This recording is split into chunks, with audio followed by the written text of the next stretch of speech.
Queridos amigos, soy el Padre Ángel Espinosa de los Monteros. En esta ocasión quisiera reflexionar, y más en este mes, un tema hermosísimo con ustedes. María en la familia, presencia transformadora, fuente de unidad familiar. ¿Cuántas cosas se pueden decir de María? Y siendo que ella habló poquísimo en el Evangelio, hay como un silencio, un respeto, un pudor. María que no quiere ser protagonista, pues con lo poco que aparece la Virgen en el Evangelio, cuántas cosas podemos decir. Entonces, como tengo el tiempo contado, vamos para allá. María en la familia, presencia transformadora, fuente de unidad familiar. Lo primero que vamos a tocar es su presencia transformadora. ¿Cómo lo hizo? Miren, María tenía la plenitud de gracia al inicio de su vida. Llena eres de gracia. No le dice ni fuiste, ni estás siendo, ni serás. Llena eres, desde que nuestro Señor te creó. Si María tenía la plenitud de gracia al inicio de su vida, en su concepción, concebida sin pecado original, ¿a qué grado habrá llegado de gracia y de amor al final de su vida, de su carrera, a la hora de su tránsito glorioso? Si fue concebida sin pecado original, estaba llena de gracia. ¡Qué jaritomene! Llena de gracia desde la concepción. Imagínense con todos los méritos que comenzó a tener por gracia de Dios. Todo lo que tiene que ver con el haber concebido a Jesús, haberlo cuidado toda la vida, enseñado, impulsado, defendido, haberlo amado con toda su alma. Más aparte, todo el tema de la pasión, de la cruz, del sufrimiento y el dolor de la Santísima Virgen María. María ofreció a Dios su virginidad, contraria a la mentalidad hebrea. Todo el mundo quería ser en ese momento la madre del Mesías. Estaban todas las doncellas de Israel esperando al Mesías. Quizá lo hizo para acelerar con su propio sacrificio la llegada del Redentor. La gente espiritual tiene este tipo de intuiciones. Me voy a sacrificar. Por eso hay tanta gente que hace unos sacrificios que los demás no lo entienden. Qué manera de sufrir a lo tonto. Qué manera de entregarse, de donarse. Pero ¿qué necesidad tiene de ponerse estas penitencias? Solo poca gente, esperamos cada vez más, comprenda por su unión profunda con Dios el valor del sufrimiento, el sufrimiento redentor. María lo hizo para acelerar con su sacrificio la llegada del Redentor. Además de que tenía una grandísima humildad, se consideraba indigna y pequeña. Lo de María, más que un propósito de virginidad que podría perfectamente romperse fácilmente con el anuncio del ángel, no conozco varón, no me he metido con ningún hombre, no tengo novio, se podría romper. Si fuera simplemente una promesa, el ángel le podría haber dicho: Dios te libera de esa promesa y quiere que tengas un marido. Más que un propósito de virginidad, parece un voto. Por eso pregunta: ¿cómo será eso? Pues no conozco varón. ¿Cómo será? No está en mis planes. No dice: ahora que empiece yo a conocer muchachos, perfecto, se cumplirá lo que Dios nuestro Señor quiere de mí. Déjame que comience a salir con un pretendiente y ahí vemos si con él podrás. No. ¿Cómo será esto? Yo tengo el corazón en Dios. No conozco varón. No dice no he conocido, no pienso conocer. No conozco. Yo estoy consagrada al amor de Dios. La respuesta del ángel la tranquiliza completamente. Cuando ella comenzaba a pensar, tengo que cambiar, romper, si fuera el caso, un voto que había hecho. El ángel la tranquiliza. Será sin detrimento de tu virginidad. El Espíritu Santo vendrá y te cubrirá. ¿Quién era José? José era como un muro que la protegía para poder llevar su vida consagrada totalmente a Dios. Dios Padre quiso que su Hijo viniera al mundo casi de una manera normal, por supuesto que de una manera extraordinaria, a través del Espíritu Santo, pero ordinaria, con una familia, con un padre putativo, con una madre, asistiendo a la escuela, a la sinagoga, después a las escuelas con los doctores, etc. Una persona normal, trabajando. ¿No es este el hijo del carpintero? Jesús nunca llamó la atención en 30 años. 30 años. Entonces, ¿quién era José? Un muro de contención fuertísimo, que la protegía, la defendía, la cuidaba junto con el niño para que se realizara la voluntad de Dios. María, estamos hablando de lo que es su presencia transformadora, comenzó a transformar primero el mundo, después sería las almas, la familia. María conocía las culpas de Israel, era una mujer culta, conocía la Biblia, por eso se había consagrado a Dios con toda su alma, venía de una familia, hoy diríamos católica, en aquel tiempo no era católica, sino venía de una familia anclada en el amor de Dios. Zacarías, su tío, era sacerdote, así que ella habría asistido también a la escuela y habría leído a lo que se les permitía a las mujeres, y a la sinagoga, y a leer la Biblia, y por tanto ella conocía las culpas de Israel, los pecados de la casa de David, oraba y se sacrificaba para acelerar la redención. Por eso se consagró a Dios, y a la oración, y al servicio, y al amor. María, del Espíritu Santo, formó a Jesús en su seno. Así se forma el cristiano. Presencia transformadora, con su sí, con su aceptación, con su entrega incondicional, formó del Espíritu Santo a Jesús en su seno. Qué bien sabe María la forma, qué bien sabe María la manera de formar a Jesús en los demás, de transformar a los demás en otro Jesús. Por eso se nos pide, yo soy el primero en pedirlo, en invitar a la gente a rezar el rosario, a contemplar la vida de Cristo con los ojos de María y agarrados de su mano, para ir modelando en nuestras almas: yo quiero ser como Jesús. Rezar el rosario es una meditación, pero es a la vez una contemplación de lo fundamental de la vida de Cristo. Y María, que es mediadora de todas las gracias, nos va transformando en su Hijo. María, y aquí pasamos a lo que dice fuente de unidad familiar. Hasta aquí es transformación. Fuente de unidad familiar. ¿Cómo era el corazón de María para convertirse en fuente de unidad familiar? Todo lo que voy a decir lo deberíamos vivir nosotros en nuestra familia. Un corazón contemplativo. Dice el Evangelio, de las pocas cosas que dice de María: meditaba y contemplaba todo y le daba vueltas en su corazón. Profunda vida interior. De ahí su consagración.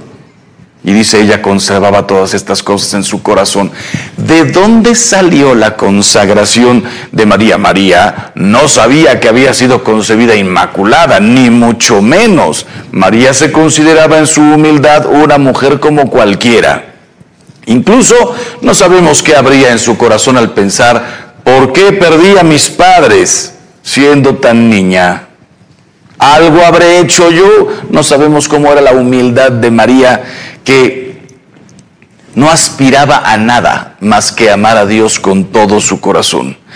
Para llegar a esto, tenía que ser un corazón contemplativo. Meditaba y contemplaba. En este sentido tengo que decirles, padres y madres de familia, cómo tenemos que ser como María, hombres y mujeres de vida interior. Una persona que no tiene vida interior es absorbida, comida, devorada por las redes sociales, por el mass media, por la televisión, por el ruido del mundo, por las guitarras electrónicas, por el ruido, el escándalo. Me subo a mi coche y lo primero, encender el radio a todo volumen. Llego a mi casa, enciende la tele, llegas a tu cuarto, prende el radio.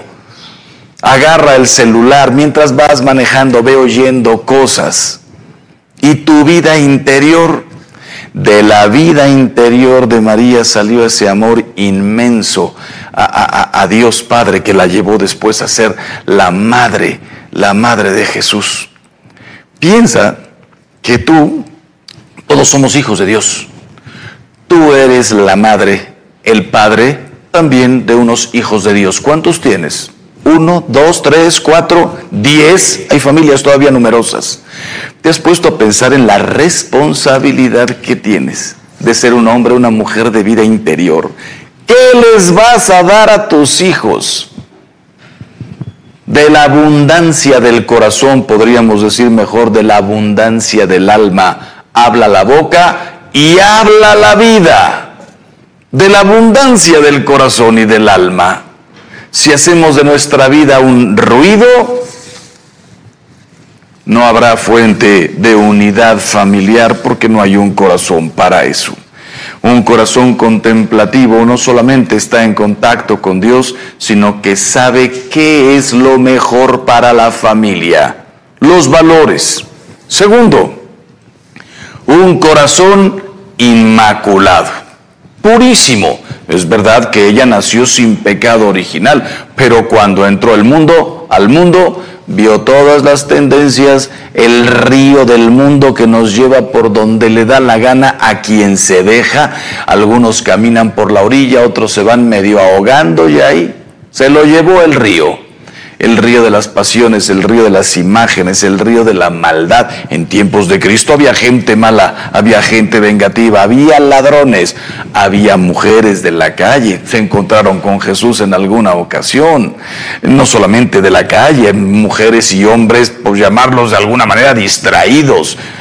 No tengo marido. Claro que no tienes marido, 5 has tenido y el que tienes ahora no es tu marido. Vaya vida de esta mujer que no era una prostituta, no era una mujer de la calle, era una mujer que solo Dios sabe lo que había sufrido, ni para juzgarla. 5 maridos y el que tienes ahora no es tuyo.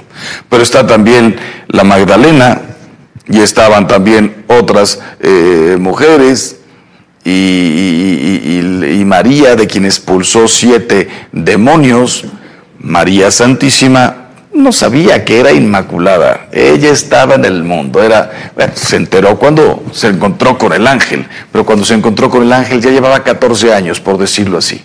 Y después le quedaba mucho por ver. ¿Te imaginas contenerse en la cruz para no atacar, despotricar, humillar a quienes estaban ofendiendo a su hijo? Corazón purísimo, inmaculado, no solamente es la parte sexual, inmaculado, incapaz de odiar, de ofender, de atentar contra los planes de Dios, incapaz de dejarse llevar por la ira, por el egoísmo, por la soberbia, purísimo.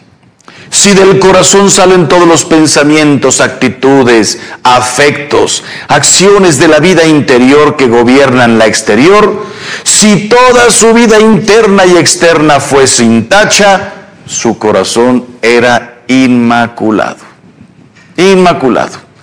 Tan puro que ella, antes que nadie, emitió el voto de virginidad, por decirlo así. Esto lo dijo San Pedro Canicio.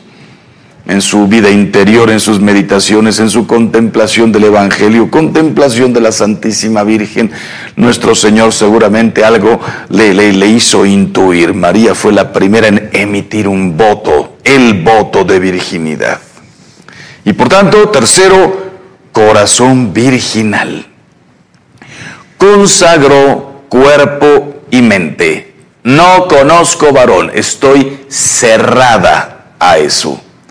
Con esto, no todos estamos llamados a eso. El matrimonio es una maravilla. No todos tenemos por qué consagrar cuerpo y alma. A los que Dios nos llama, pues sí. Pero a los que llama al matrimonio, lo tienes que consagrar igual, pero de una manera diferente. En dos. Ustedes dos, marido y mujer, son una sola cosa, un solo corazón, una sola carne.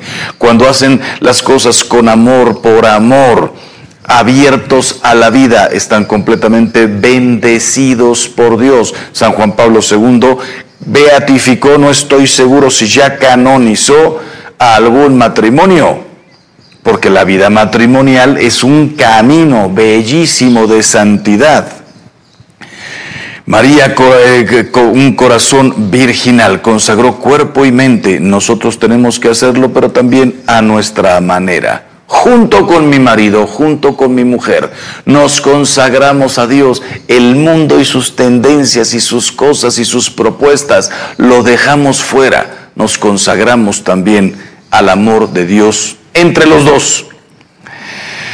María, esa presencia transformadora, tenía un corazón dulce. Por eso decimos, dulce corazón de María. Toda madre es dulce, toda, con todos los defectos que tenemos los hombres y las mujeres. La Madre de Dios tenía que convivir con el autor de toda dulzura. Imagínate en las bodas de Caná, cuando María le dice a Jesús, no tienen vino. El Evangelio, pues, escrito primero en arameo antiguo, después en hebreo, después en griego, después en latín, nos reporta después cada quien en su lengua, una expresión que a veces nos puede chocar un poquito. Mujer, ¿qué nos va a ti y a mí? ¿Qué tenemos que ver tú y yo? Hay diversas maneras de traducirlo. Alguno podría decir, qué tremendo. Pero todo se aclara cuando María, con una seguridad, se voltea y le dice a la gente, haced lo que Él os diga. O sea, estoy segura. María no salió corriendo y digo, bueno, ya verás tú. No se quedó viendo a Pedro y algún apóstol más que estuviera por ahí, algún discípulo, como diciendo, qué horror, me metí en lo que no me importaba. Tenía una certeza. ¿Cómo habrán sido esos 30 años de convivencia de Jesús y María? Si nosotros sabemos ser dulces con nuestros bebés, ustedes, cómo se preocupan de agradar, de cuidar, de meterle bondad a toda la familia, ¿cómo sería el corazón de María? Ahora lo que yo les pido, dado que estamos hablando de fuente de unidad familiar, si me está escuchando alguno o alguna que tiene un carácter complicado, que se le sale la ira, el egoísmo, la impaciencia, que no ha podido perdonar, encomiéndese al dulce corazón de María. Quinto, humilde y agradecido. ¿Cómo necesitamos eso en familia? Para transformar el mundo, pero para comenzar por transformar mi familia. Humilde y agradecido. Dice María, apenas entra a casa de Isabel, se acababa de encontrar hace unos días con el ángel, miró la humildad, es decir, la pequeñez de su esclava. Cuando María dice la humildad, no se está engrandeciendo como si yo les dijera ahorita, oiga, yo soy muy humilde, le doy gracias a Dios porque me hizo muy humilde. Eso lo dijo María. Cuando dice, vio la humildad, lo junta con la palabra de su esclava, está hablando de su pequeñez. Se fijó en mi pequeñez. Humildad viene del latín humus, tierra. Vio en dónde me encuentro yo, Dios está aquí, yo estoy acá. La humildad, la pequeñez de su esclava. Agradecida, dice inmediatamente, Magnificat, engrandece mi alma al Señor, se alegra mi espíritu en Dios mi Salvador. Engrandece, es una manera de decir gracias, gracias. humilde y agradecido. María nunca habló de ella. Y vaya que tenía motivos. Nosotros a veces tenemos motivos para hablar de nosotros. ¿Quién es el encargado de este colegio? Soy yo. ¿Quién está llevando este proyecto de caridad en esta? Estoy yo con unos amigos. A veces no digo yo, digo estamos nosotros. De alguna manera les dejo ver que estamos participando. María tenía motivos para hablar de ella. Soy la madre de Dios, la madre de Jesús. Qué impresionante que María nunca habló de ella. No se echó una sola flor. No mencionó una sola de sus muchísimas cualidades. Lean el Evangelio, no hay nada. Hasta San Pablo en los Hechos de los Apóstoles dice, ¿quieren que presuma? Voy a presumir un poquito. Todos los apóstoles, yo soy más grande que ellos, yo he hecho más que ellos, yo he sido golpeado, apedreado, me dieron por muerto, me escapé aquí, estuve 2 veces ahí en el mar sufriendo. Si hay alguien que ha predicado, soy yo. Lo dice San Pablo, después como que pide una disculpa, dice, perdón por mi presunción. María, ni siquiera eso. Ni siquiera eso. Humilde y agradecido, nunca dijo soy la madre. Permaneció en la sombra. ¿Cuántas veces en familia, los padres de familia somos los primeros que tenemos que ser humildes? ¿En qué te ayudo? ¿Qué te hago? A veces nos reímos, ¿verdad? Porque las expresiones de nuestras madres, las chanclas, las tronadas de dedos, los gritos, las explicaciones, esto es así, ¿por qué? Porque sí. Es lógico, muchas veces pasa eso. Y detrás de cada una de estas expresiones hay un grandísimo amor. ¿Y esto por qué se hace? Porque yo lo digo. Sí, toda madre puede perder en algún momento la paciencia, la capacidad de razonar con un niño que todavía no puede razonar. Pero conforme nuestros hijos van creciendo, ¿cuánta humildad se necesita? Porque cuando ellos ya comienzan a razonar, a preguntar los porqués, ya no existe el porque yo lo digo. Existe la motivación, la explicación, la comprensión. Sexto, o lo que sea, corazón abrazado de amor y traspasado. Abrazado de amor y traspasado. ¿Qué significa esto? Se traduce en obras y en sacrificios. Le habían anunciado, traspasado por una espada de dolor. Tu corazón será atravesado por una espada de dolor. Un amor fuerte al pie de la cruz. Stabat Mater. Estaba ahí la madre, de pie, donde no estaban los apóstoles, solamente Juan y otras 2 o 3 mujeres. Qué importante la fortaleza. Corazón abrazado de amor. ¿Qué pasa si me nació un hijo con capacidades diferentes? Antes los llamábamos especial, en realidad todos somos especiales. Capacidades diferentes. ¿Qué tal si nos nace un hijo normal, igual que todos los demás, pero en el transcurso de la vida, los golpes de la vida nos van metiendo como familia en problemas? Necesitamos un corazón abrazado de amor. Duela lo que duela, pase lo que pase. Soy la madre. Me dieron una encomienda tremenda. Soy la responsable, soy el padre, soy pastor en mi casa. Octava o séptima, un corazón compasivo y misericordioso. Intercede por los esposos en Canaán. ¿Cómo vería? ¿Cómo querría? ¿Cómo atendería a Jesús?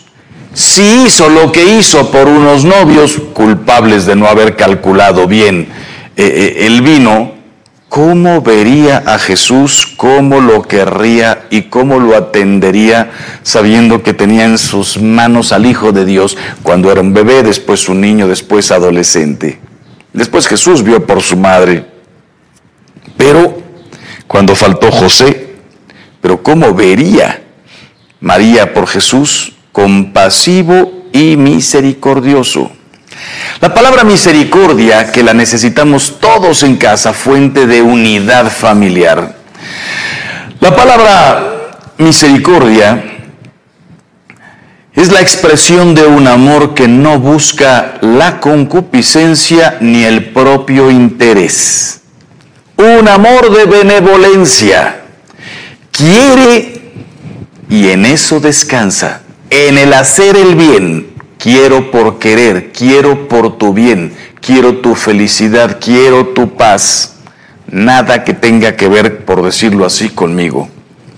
Son objeto de este amor, sobre todo los males morales, la vida pecaminosa de una persona.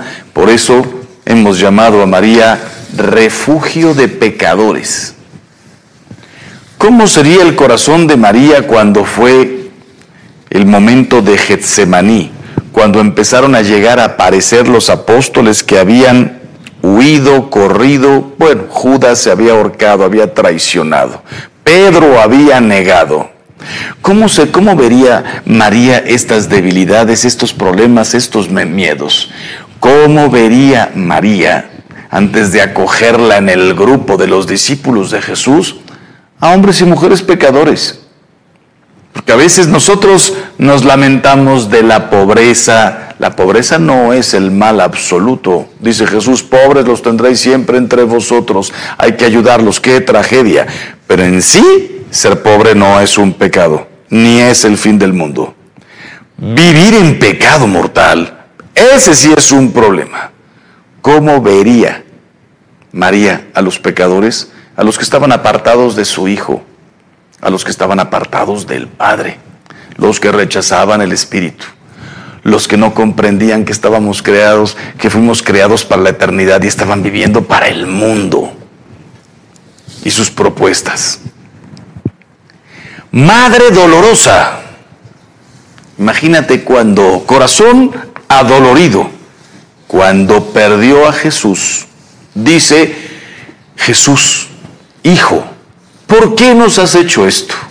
Mira que tu padre y yo te buscábamos preocupados, dolentes, corazón dolido.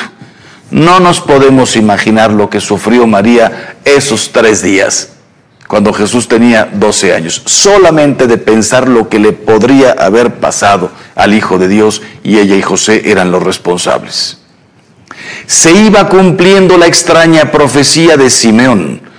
Todo fue un martirio interior en la cruz. Una espada te atravesará el alma. Pero comenzó desde el nacimiento en una cueva, la huida a Egipto, lo buscan para matarlo. Regrésate otra vez a Nazaret, se pierde en el templo, en la vida diaria con el trabajo y el cansancio de hace 2000 años, sin las comodidades que tenemos nosotros. Y después una espada te atravesará el alma. Jesús no permitió las afrentas exteriores ni injurias contra su madre. Qué interesante que los dos ladrones medio se pelean. Uno le pelea a Jesús, el buen ladrón defiende a Jesús. Bájate de la cruz, los fariseos pelean. Nadie se mete con María, a mi madre no la toca nadie, ya tiene el corazón atravesado.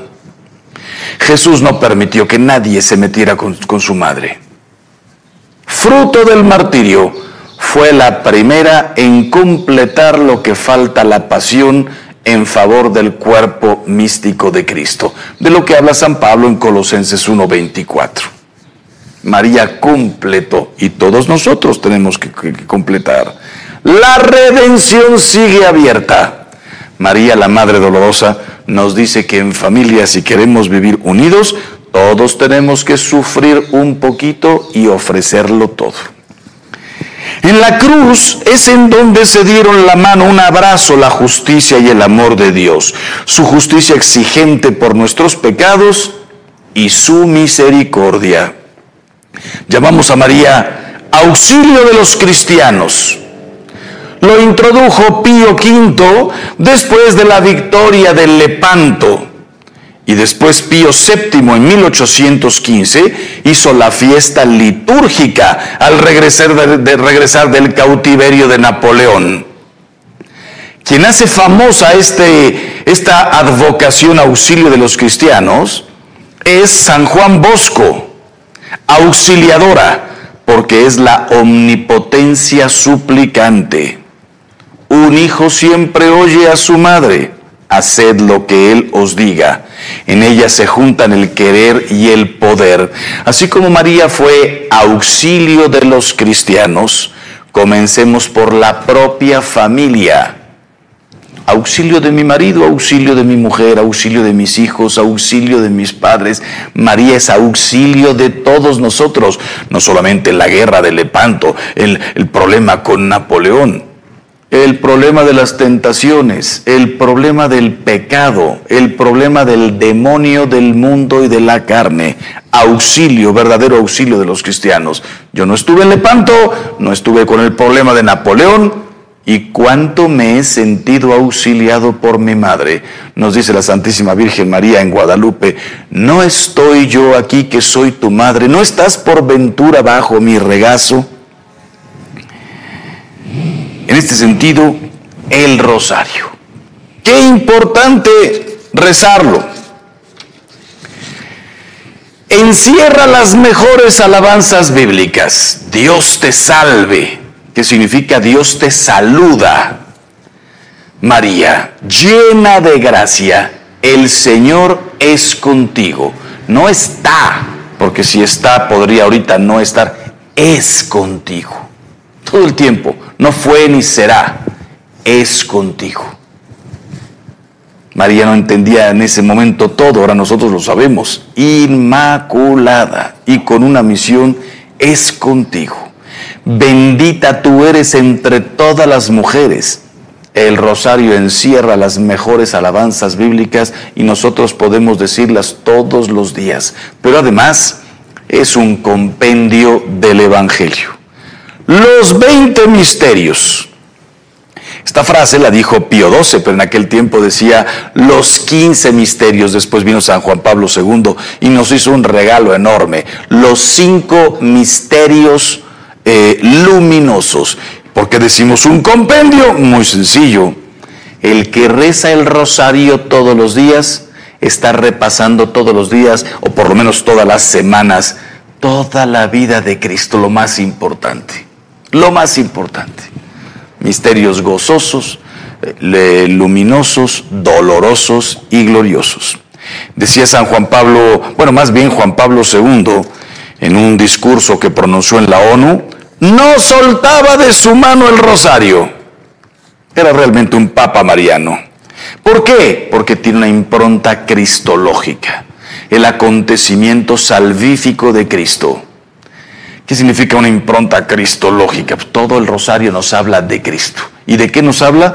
De su pasión, muerte y resurrección, el famoso querigma. Claro que nos habla también de los misterios gozosos, desde encarnación, predicación, extensión del reino, pasión, muerte y resurrección.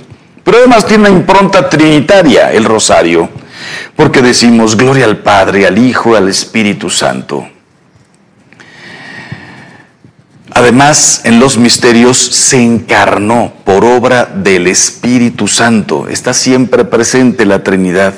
Una impronta contemplativa. La repetición del Ave María constituye el tejido sobre el cual se desarrolla la contemplación de los misterios. Dice Pío XII en Marialis Cultus número 46.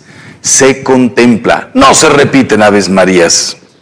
Vean cómo el corazón de María, todo lo que hemos dicho, nos viene de maravilla para ver cómo tenemos que ser nosotros en casa. El rezar el Ave María. una oración laudatoria. Dios te salve, Dios te saluda, María.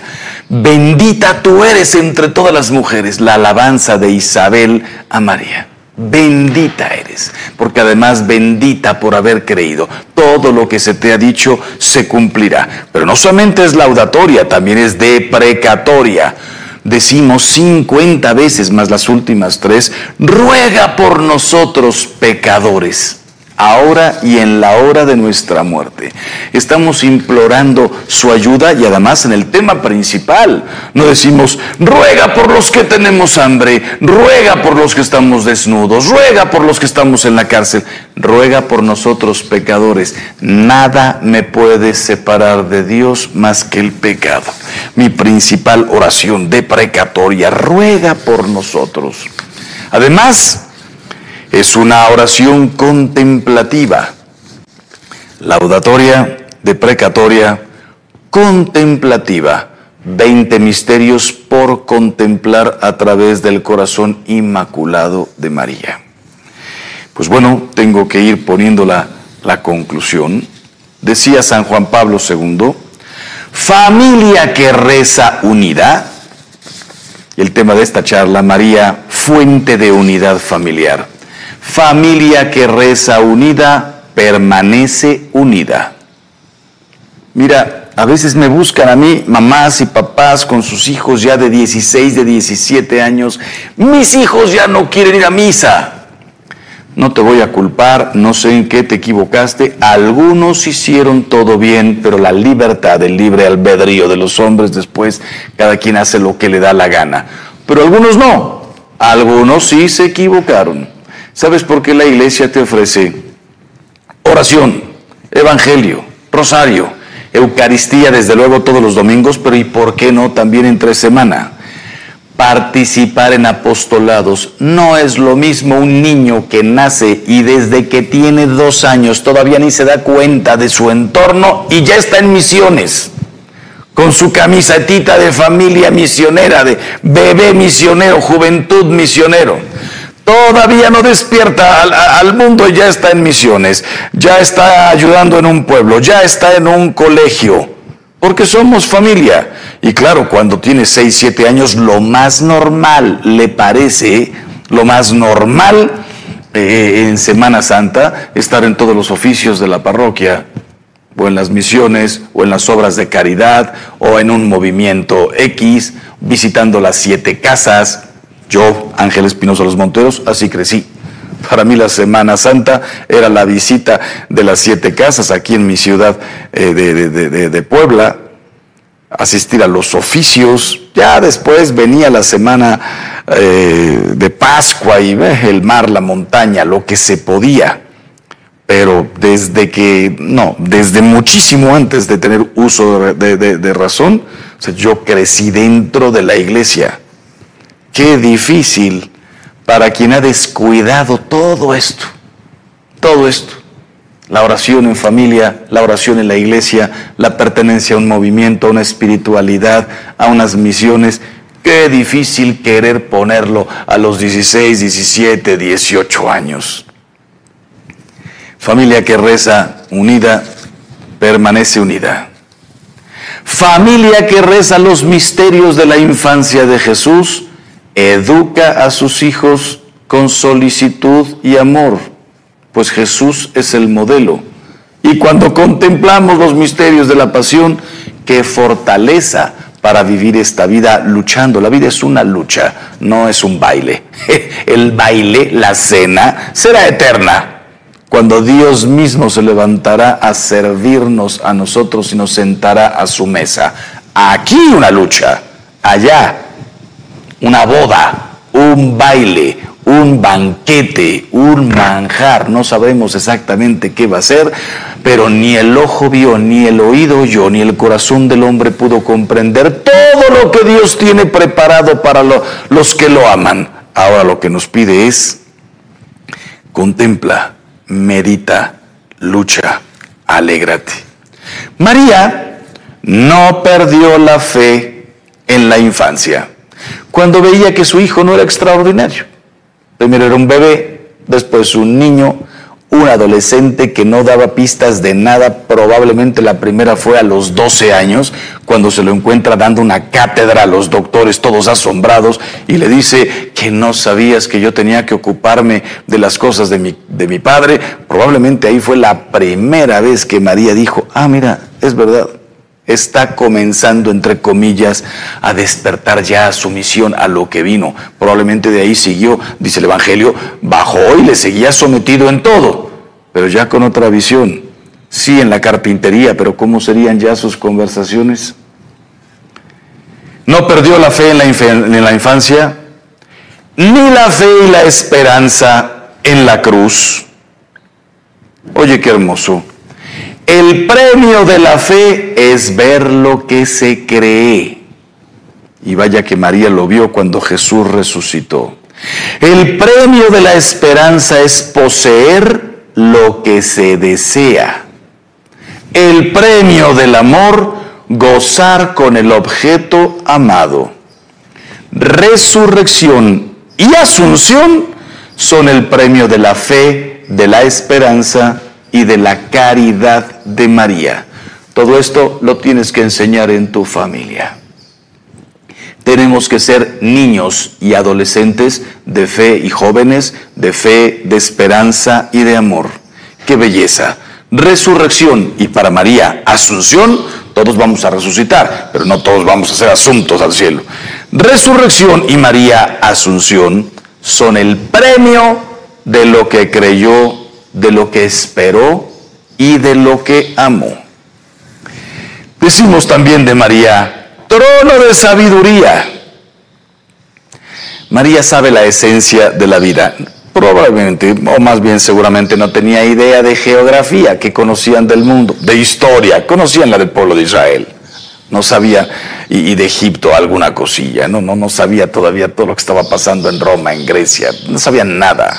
No sabía nada de geología, no sabían matemáticas, lo básico, sumar, calcular las medidas para la harina, la masa, en fin, álgebra. No tenían ni idea de nada y la llamamos trono de sabiduría. María no era médico, ¿qué sabiduría? Antes de María ya existían los filósofos griegos. María no era un filósofo griego. ¿Por qué la llamamos trono de sabiduría? Sabe la esencia de la vida. Hágase en mí según tu palabra. ¿Puede haber una sabiduría más grande?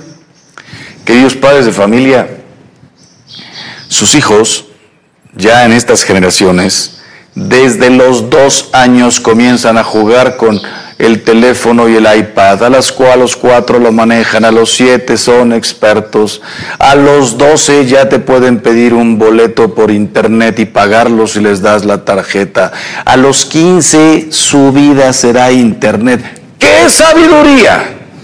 Todos lo saben. Mis hijos, padre, me dicen a mí, es que qué barbaridad, qué inteligencia, qué todo, porque manejan un aparato. ¿Quieres oír hablar de verdadera sabiduría? Hágase en mí según tu palabra. No hay nada más sabio que eso. Hay que enseñarles a los hijos que sí, hoy tenemos que prepararnos. Por eso hablamos idiomas, por eso sabemos matemáticas y por eso estamos relacionados con la tecnología, que es una cosa impresionante y que cada vez será más. Hoy nos reímos de los que tenían un teléfono conectado a la pared, a un cable. ¿Cómo es posible que ustedes hayan crecido sin celular, marcando un disco, con una calculadora Texas Instruments? A los jóvenes que me están oyendo no saben ni lo que estoy diciendo. ¿Cómo es posible que hayamos crecido así ahora con todo lo que tenemos? Dentro de 30 años se morirán de risa de nuestros teléfonos y de nuestras iPads y dirán, ¿y esto lo satisfacía? Es que eso no es sabiduría, eso es técnica, conocimientos, ayudas. Antes era serrucho, martillo y clavo. Ahora es computadora, internet, iPad, más lo que venga. Pero la verdadera sabiduría, hágase en mí según tu palabra. La sabiduría, amar a Dios y estarle sometido con el corazón. Temor de Dios. Los 7 dones, los 7 frutos del Espíritu Santo. Han acudido a María los padres en sus luchas contra las herejías y los teólogos, así se hicieron los concilios. Decimos también Virgen de las batallas. Lepanto derrotó el poder de los otomanos, mientras los cofrades del Rosario rezaban por las calles de Roma. Hoy hay que pedirle que nos ayude a ganar las batallas interiores. Papás, sus hijos van a tener una cantidad de problemas. Virgen de las batallas. Lepanto ya quedó hace 600 años. Mis batallas de ahora, mis tentaciones.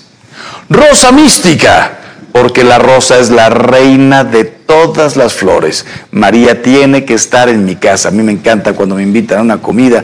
¿Cómo adorna la señora la mesa? Unas flores que ni me interesan, siendo honesto, Yo voy por la carnita, vas por un tequilita, por el vinito, por la pasta, por un mole, quién sabe con qué te va a sorprender. A mí lo que menos me importa es cómo puso la servilleta y cómo están las flores. No vine a ver flores, pero cómo se esmera la mujer en poner unos adornos florales y claro, la mayoría de las veces lo más hermoso, unas rosas, o el novio que llega con una rosa para la novia. Uf, la mujer casi se desmaya.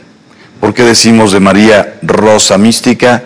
La reina de todas las flores. Así como invité al padre a mi casa y quiero un arreglo floral y unas flores preciosas en la mesa, quiero a María dentro de mi casa, en diversos sentidos. En la pared, en una estatua, en una imagen, al pie de la cruz, en una estampita en mi bolsillo, en mi camisa, en mi buró, pero sobre todo la quiero en mi rosario, en mi ángelus, en mis jaculatorias. Es más importante rezar el rosario o decir unas cuantas jaculatorias con todo el corazón que tener una vela encendida al pie de una imagen de la Virgen. Es mucho más importante el corazón que cualquier adorno precioso. Entonces, rosa mística. La quiero aquí, a la reina de las flores.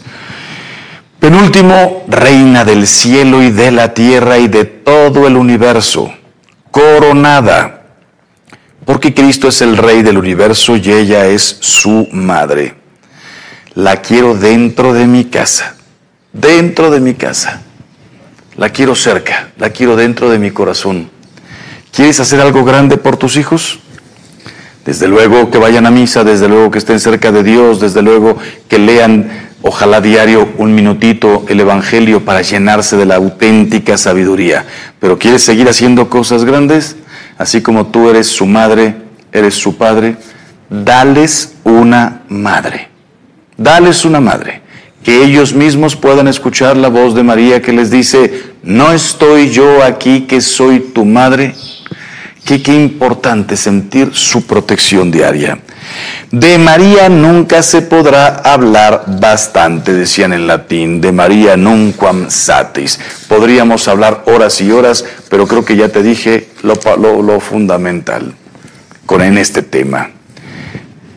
María en la familia, su presencia transformadora, primero transformó el mundo y después fuente de unidad familiar. Recemos juntos el rosario. Queridos hermanos, que Dios los bendiga siempre y hagamos todo el bien que podamos. Queridos amigos, soy el Padre Ángel Espinosa Los Monteros. Muchas gracias por ver este video. Suscríbete para más contenido y sígueme en todas mis redes sociales. Hagamos todo el bien que podamos. Que Dios los bendiga siempre.